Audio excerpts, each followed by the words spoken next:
Throughout the second half of the 20th century, spectacular technologies revolutionized scientific understanding of the cell, the basic unit of life. During an interview with biochemist Michael Behe, Strobel learned how this new knowledge has shaken the foundations of Darwin's theory.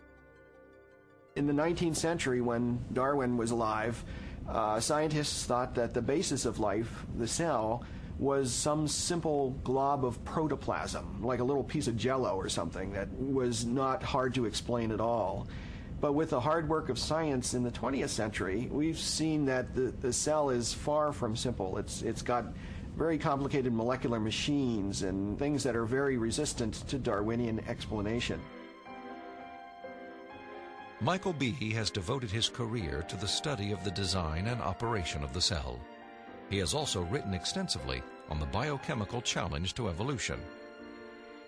Most people have no idea of how small and complex cells are.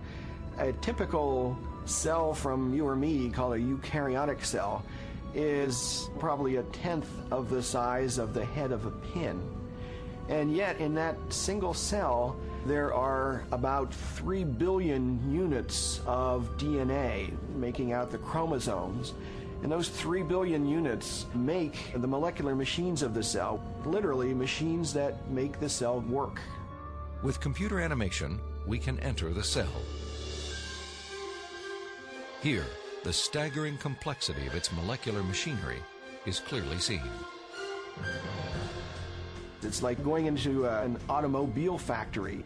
The factory has a large number of machines. The parts have to fit together in very specific ways to do their jobs, and if things go wrong, the cell is in big trouble. And just one cell is enormously complex, but humans, you and I, are made from trillions of cells, and those trillions of cells have to fit together in the right way and do their own job. Darwinism was a lot more plausible when we were thinking about globs of protoplasm than it is when we're thinking about molecular machines. A remarkable rotary motor. I remember the first time I looked in a biochemistry textbook and I saw a drawing of something called a bacterial flagellum with all of its parts in all of its glory. It had a propeller and the hook region and the drive shaft and the motor. And I looked at that and I said, that's an outboard motor. That's designed, that's no chance assemblage of parts. Behe's reaction was not surprising, especially when the bacterial flagellar motor is animated and magnified more than 50,000 times to display the details of its construction and operation. Howard Berg at Harvard has labeled it the most efficient machine in the universe.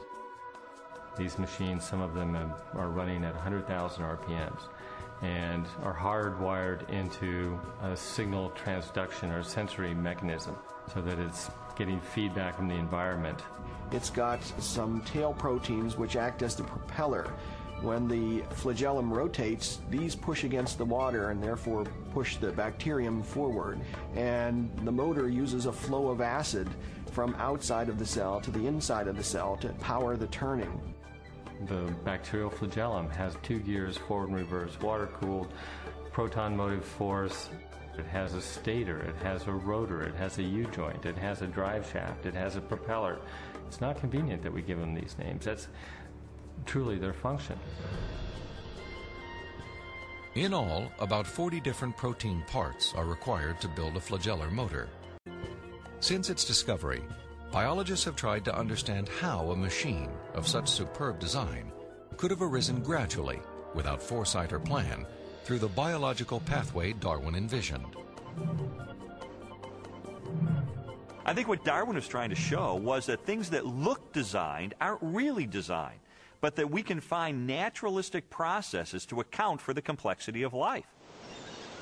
Darwin theorized that every part of every living organism evolved through natural selection, a blind process that acts upon random changes in the cell. Darwin believed that, given enough time, these random variations would transform the simplest cells into the great diversity of life that inhabits our planet. In his study of evolution and molecular machines, Michael Behe has raised a significant challenge to the creative power of Darwin's mechanism of natural selection. It is called irreducible complexity. Irreducible complexity was coined by Mike Behe in describing these molecular machines.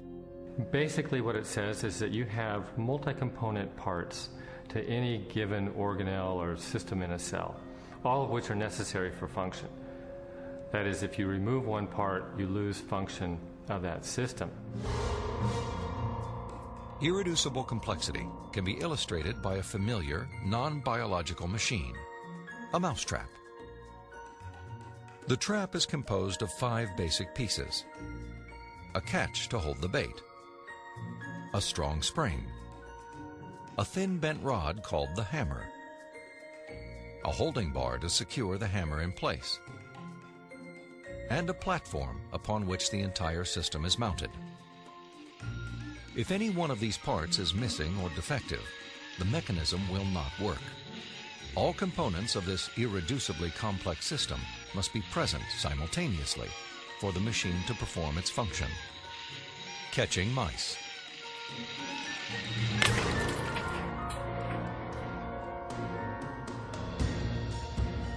The concept of irreducible complexity also applies to biological machines, including the bacterial flagellum.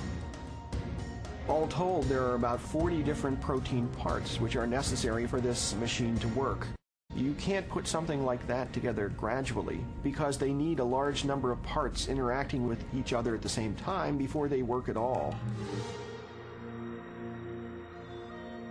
Without the tools to observe the machinery of the cell, and long before the idea of irreducible complexity, Charles Darwin offered a way to test his own theory. In Origin of Species, he wrote, "If it could be demonstrated that any complex organ existed, which could not possibly have been formed by numerous, successive, slight modifications, my theory would absolutely break down." Darwin acknowledged that if someone identified a biological system that could not have been constructed in incremental steps over long periods of time, then his theory would be invalid. And what Michael Behe and others have discovered is the existence of biological machinery that cannot be explained away by Darwinian processes. Darwin's failed predictions have in fact falsified his own theory.